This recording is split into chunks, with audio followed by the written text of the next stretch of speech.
Welcome to my study. Take my glasses off for a second here. Good to have you join me here this morning to take a look around the area where I do my work, do my writing, and all of my marketing publicity, all my correspondence here in this space, and also kind of try to surround myself with an environment that works best for me in terms of my creative side. When I find myself sitting down to do my writing, this is the environment that I've created for myself to allow that to be absolutely maximized. So let's take just a quick look around the library a little bit to see what's going on here for me, and what's been a part of my not only my teaching career but also my writing experience. There are a number of things in the room that I'm extremely proud of. I thought I'd show you a couple of items that have meant a great deal to me over the course of my career.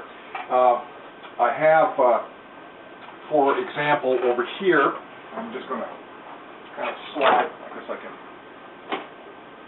get up for a second to pick this up. Come back. This certificate, Jina Zakawa Alno Baiwi, which in Abenaki means learning and teaching the Abenaki way.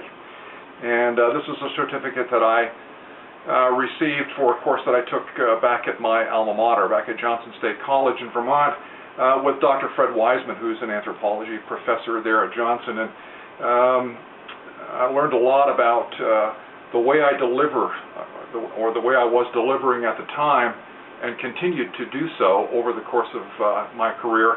The educational product had a lot to do with how I taught, my relationship with students, what the content material was, in particular in the Native American cultures units that we were doing at the middle school where I taught. So this little certificate that I received from Dr. Wiseman at the completion of the course is kind of an important little piece of memorabilia for me.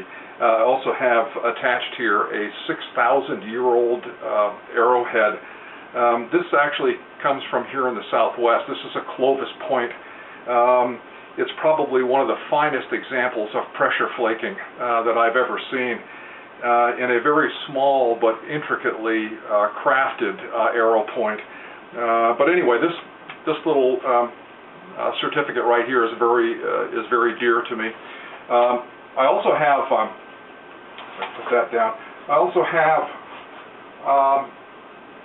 a number of other items in here that are kind of special in regard to my educational experience. You can see over there I have a handcrafted, that's actually using the coil method, that's actually a piece of pottery that I crafted myself for that same course that I was just talking about, and that was actually quite a difficult project for me to complete. I did a pretty good job with it though, and Dr. Wiseman was actually quite impressed with the final product. So that small hand-coiled pot there is something that's also something that's very important to me. I have obviously a sizable library. And so it's pretty clear that reading has been an important part of my life, all my life. Matters to me about as much as anything. I thought I would, as part of this today, I thought I would pull out 5 or 6 or so of my favorite books and try to answer the question of what are the books, who are the authors that have made a difference in my life and have been part of what's contributed to my writing career as well as my teaching career before this. So I've kind of set out a few of the books that I think are the most important, and I thought I would share some of those books with you right now. I'm going to just get them one at a time. Let me start with this edition that I have. This is a pretty old Scribner's edition of The Last of the Mohegans, James Fenimore Cooper. And when I think about the Leatherstocking Tales and the adventures of Hawkeye, of Natty Bumppo, and Chingachgook, and all of that great adventure in the eastern woodlands at or around the time of the French and Indian War. There's no question that this book just spiked my interest, my curiosity in history. It really got me going in terms of that whole adventure of history.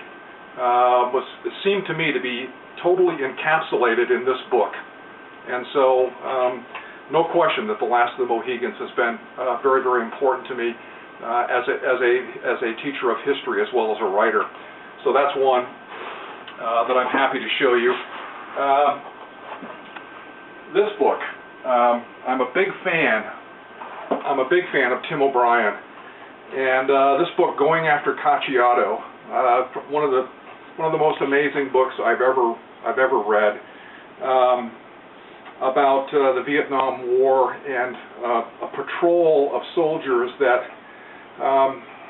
disappear into the distance, and the way that O'Brien crafted this story, and the way that he takes this almost like a mythical detachment of U.S. soldiers in the jungle of Southeast Asia, and how they simply drift out of our consciousness. This is the most amazingly crafted book I think that I've ever read. It's a masterpiece to me, and a real tribute, I think, to the writing skill of Tim O'Brien. So that's another book that's been very important to me. People ask me for what one tip would I have for writers, and I say write dangerously. Then no book comes to mind more than One Flew Over the Cuckoo's Nest, Ken Kesey. To me, this is dangerous writing. This is kind of the epitome of what it means to sit down with your with your collective abilities and take those abilities and push the limits of everything in terms of the literature that you're creating. Push every limit. And really create controversy in terms of what you're writing. And I don't think anyone has done that more for me than Ken Kesey. So this book has an awful lot to do with my general thinking about one of my goals. What am I trying to achieve when I sit down to write? And it's always push the limits, push the envelope, write in a way that's going to make your product controversial, and in that way you're creating something that's going to make the reader really think about things, and that's something that Kesey does. He's absolutely a master at that. So that book means a lot to me. I've never read a more poetic author than Toni Morrison, and Song of Solomon is a book that I just think is probably this is probably the most poetic prose-based book that I think I've ever read, and the tremendous reflection of respect and caring and multiculturalism that exists in Toni Morrison's writing is it's not expressed any better in any of her work than in Song of Solomon, a book that I recommend to everybody that I talk to about books and about literature. Just an absolutely superb piece of writing by a Nobel Prize winner. Let's see, I also have here a book that's very special to me, and I have a number of Facebook friends that would be interested in seeing this. It is a first edition, A.C. McClurg first edition of A Princess of Mars, Edgar Rice Burroughs. And probably no other author has had a greater influence on me and my thinking and writing than Burroughs. He was the one I turned to back in the early, when I was in middle school, and maybe even younger than that, at the age of 9 or 10 or 11, when I first started to seriously read books. But definitely as a junior high school student, middle school, and then into high school, Burroughs provided me with escape, the greatest adventure and escape that I'd ever experienced in reading. So he's been an important influence in my writing and in my thinking about literature, ever since I first picked up one of his Tarzan stories. But I'm particularly proud of this first edition copy of A Princess of Mars that I have in the original dust jacket, which is quite a prize and quite a valuable book as well. But anyway, those are some examples of some of the books that I have in my library. I have an awful lot of them, but they're actually all near and dear to me and important pieces of. Oh, there's one more. I knew I was going to possibly forget this one, but I don't want to forget it. So, Stephen E. Ambrose's Undaunted Courage, which, of course, is the story of the Lewis and Clark expedition. I'm a big fan of the late Stephen E. Ambrose. Ambrose was he was the common man's historian, and I think he wrote in a way that was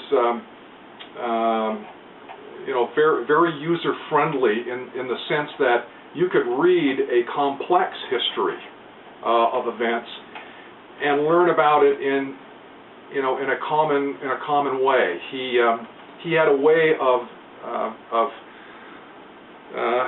taking a lot of information and assimilating that information and then providing it for the reader in an easily understandable version of a story. So I thought, to me, Ambrose was a great historical writer, and none better than this book, Undaunted Courage. So I hope you've kind of enjoyed looking at some of the books in my library, and other than that, this is the station where I do most of my writing. It's my computer station here, my laptop, my main computer, and then copier. I have an overhead projector that I use a lot of my presentations. And then around the room are other things that are important to me, pieces of some of my published work from journals that I have on display around the room. Also some other objects that are a lot of them Native American related that are really important to me, that are part of the library. And I mean, since it's a place I spend most of my time, then it pretty much has to be a place that helps me to as I said, to bring out my creative side. So that's just a bit of a look around my study. I hope you enjoyed visiting me here, and I hope that you also enjoyed some of the books that I picked out to show you. I just think that writing, and in terms of being a reader, all writers have to be readers, but I just think that a wide variety of reading material in all kinds of subject matter is very, very important for a writer. You can't just read in your genre. And I didn't mention any particular book in my genre. Here's a copy of Catherine Patterson's Bridge to Terabithia, which I guess is about as good as an example as I can think of. But I hope you enjoyed the visit here today and answering the question of what are the books that have influenced me the most. So thanks very much.